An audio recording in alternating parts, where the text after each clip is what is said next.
Hi guys, ஹோம்மேடாக வீட்லேயே அரைச்ச millets பவுடரில் எப்படி குழந்தைக்கு கூழ் காய்ச்சறதுன்னு பார்க்கலாம். இந்த மில்லட்ஸ் பவுடர் எப்படி அரைக்கணும்னு சொல்லி ஆல்ரெடி வீடியோ போஸ்ட் பண்ணியிருக்கேன். பார்க்காதவங்க செக் பண்ணி பாருங்கள். இதுக்கு 1.5 டேபிள் ஸ்பூன் மில்லட்ஸ் பவுடர் எடுத்து நல்லா சளிச்சிக்கலாம்.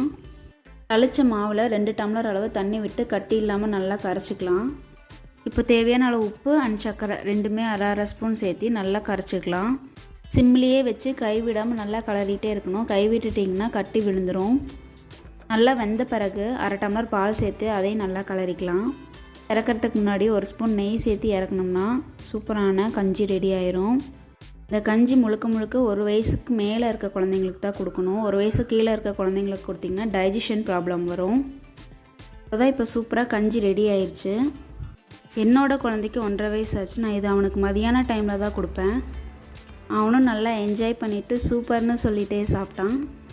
வீடியோ பிடிச்சி